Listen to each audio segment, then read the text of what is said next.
Assalamualaikum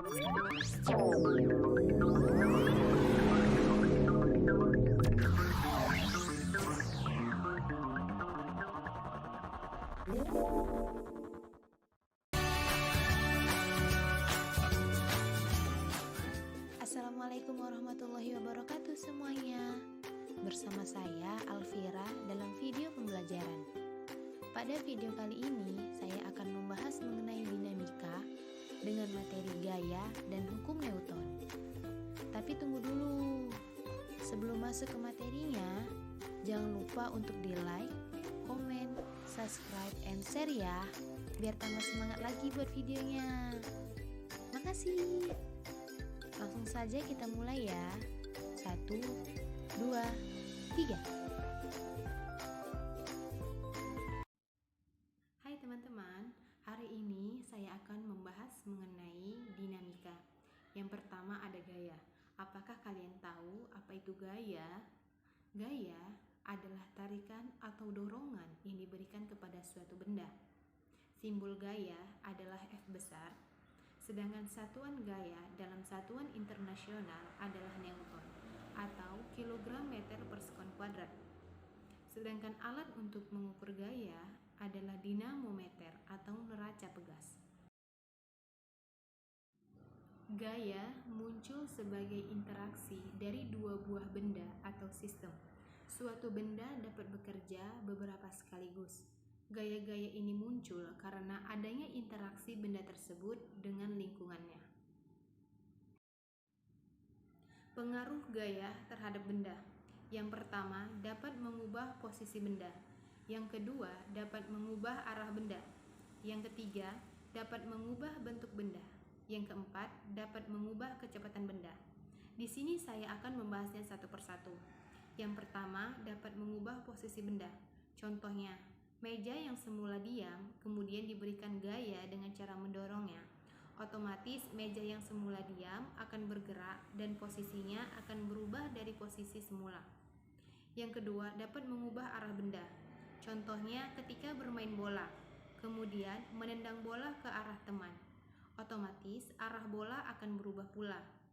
Yang ketiga, dapat mengubah bentuk benda. Contohnya ketika bermain plastisin. Kemudian plastisin itu kita berikan gaya dengan cara meremasnya. Otomatis bentuk plastisin tersebut akan berbeda dari bentuk sebelumnya. Yang keempat, dapat mengubah kecepatan benda. Contohnya ketika bermain sepeda. Semakin kuat mengayuh sepeda, maka sepeda tersebut akan bergerak semakin cepat. Selanjutnya ada jenis-jenis gaya. Jenis-jenis gaya terbagi menjadi dua.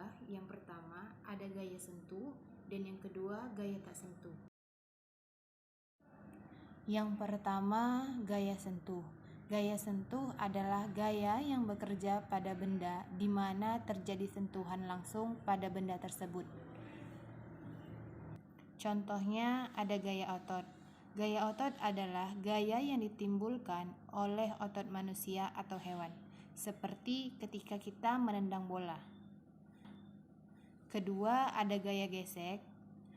Gaya gesek adalah gaya yang diberikan oleh dua benda yang bersentuhan dan bergesekan berlawanan arah, seperti gesekan meja dan lantai. Yang ketiga, ada gaya pegas, yaitu gaya yang ditimbulkan oleh benda yang bersifat elastis atau lentur, seperti karet pada ketapel dan pegas pada pirpiran. Kedua, gaya tak sentuh. Gaya tak sentuh adalah gaya yang bekerja pada benda tanpa membutuhkan sentuhan langsung, atau gaya yang dihasilkan karena adanya energi luar tenaga manusia. Contohnya gaya gravitasi. Gravitasi adalah gaya tarikan suatu benda. Gravitasi bumi adalah gaya yang menyebabkan benda selalu terjatuh ke bawah permukaan bumi, seperti buah apel yang jatuh dari pohonnya. Kemudian ada gaya magnet. Gaya magnet adalah gaya tarik maupun gaya tolak yang dihasilkan oleh magnet. Yang ketiga, gaya listrik. Gaya listrik adalah gaya yang dihasilkan oleh listrik yang bersifat sementara dan serupa dengan medan magnet. Yang kedua, hukum Newton. Sebelumnya, apakah sudah tahu siapa penemu hukum Newton? Ya, benar, Bapak Isaac Newton. Ia adalah seorang ilmuwan Inggris. Ia mengemukakan 3 buah hukumnya yang dikenal dengan hukum 1 Newton, hukum 2 Newton, dan hukum 3 Newton. Baik, saya akan menjelaskannya satu persatu. Yang pertama, hukum 1 Newton. Hukum 1 Newton mengatakan, jika resultan gaya pada suatu benda sama dengan 0, maka benda yang diam akan tetap diam dan benda yang bergerak akan tetap bergerak dengan kecepatan tetap atau konstan. Maksudnya, resultan gaya itu adalah jumlah gaya. Jadi, jika jumlah gaya sama dengan 0, berarti tidak ada gaya yang mempengaruhinya di sana. Jadi, jika tidak ada gaya yang mempengaruhi, maka benda yang diam akan tetap diam dan benda yang bergerak akan bergerak dengan kecepatan konstan. Secara sistematis, hukum 1 Newton dapat dituliskan dengan sigma F sama dengan 0. Nah, jadi pada hukum 1 Newton terdapat 2 kemungkinan. Yang pertama, benda diam akan tetap diam, dan yang kedua, benda akan bergerak dengan kecepatan konstan. Contohnya yang pertama, ketika ada suatu benda atau sebuah gelas yang terletak di atas meja, jika tidak ada gaya yang mengenai benda tersebut, maka benda tersebut akan tetap diam. Contoh kedua, ketika sedang berkendara, kemudian ada sebuah sepeda yang melintas ke depan secara tiba-tiba. Otomatis kita mendadak mengerem. Sehingga apa yang terjadi? Yang terjadi adalah tubuh kita akan terdorong ke depan karena tubuh kita berusaha untuk mempertahankan posisi tubuh yang semula. Selanjutnya, hukum 2 Newton. Jika pada hukum 1 Newton resultan gaya sama dengan 0, untuk hukum 2 Newton resultan gaya tidak sama dengan 0. Hukum 2 Newton berbunyi, percepatan dari suatu benda akan sebanding dengan jumlah gaya atau resultan gaya yang bekerja pada benda tersebut dan berbanding terbalik dengan masanya. Contohnya ketika ada lemari yang ingin dipindahkan, misalkan lemari A dan lemari B. Lemari A memiliki gaya 100 Newton dan lemari B memiliki gaya 400 Newton. Di antara 2 lemari tersebut yang memiliki gaya berbeda, mana yang lebih duluan cepat untuk dipindahkan? Ya, benar, lemari B yang memiliki gaya 400 Newton. Mengapa? Karena gaya berbanding lurus dengan percepatan. Jadi, semakin besar gaya yang diberikan, maka akan semakin besar pula percepatannya. Contoh lainnya, jika yang membedakannya adalah masanya. Misal, lemari A memiliki massa 50 kg, lemari B memiliki massa 10 kg, dengan gaya yang sama besar dengan nilai 100 Newton. Di antara 2 lemari tersebut, mana yang lebih cepat? Ya, benar, lemari B dengan massa 10 kg. Mengapa? Karena massa berbanding terbalik dengan percepatan. Jadi, semakin besar massanya, maka akan semakin kecil percepatannya.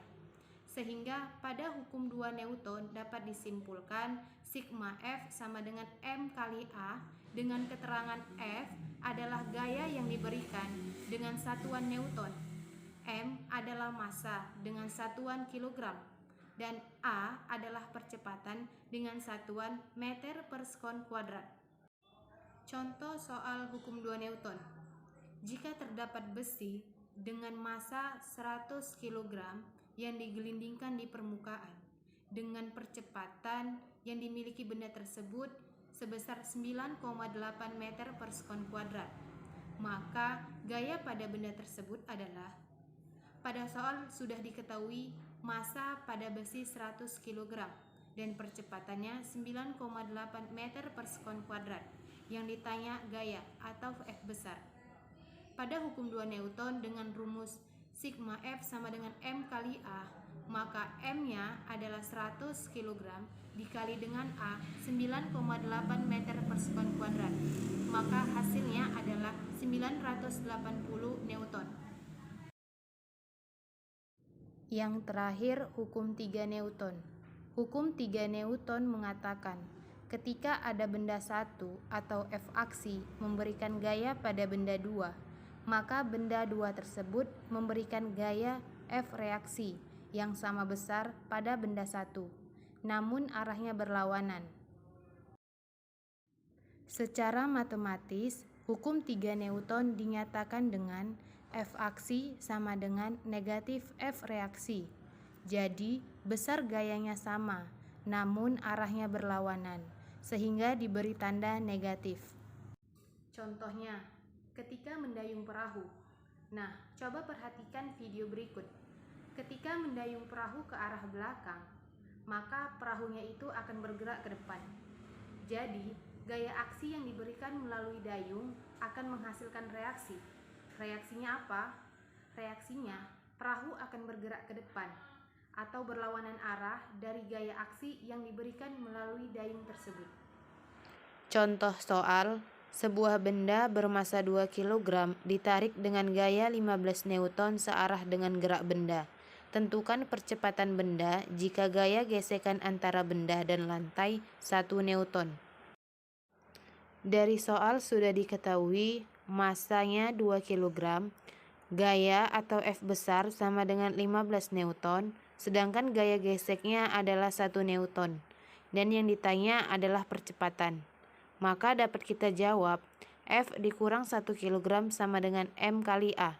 15 dikurang 1 sama dengan 2A, 14 sama dengan 2A. A sama dengan 14 per 2, maka A sama dengan 7 meter per sekon kuadrat.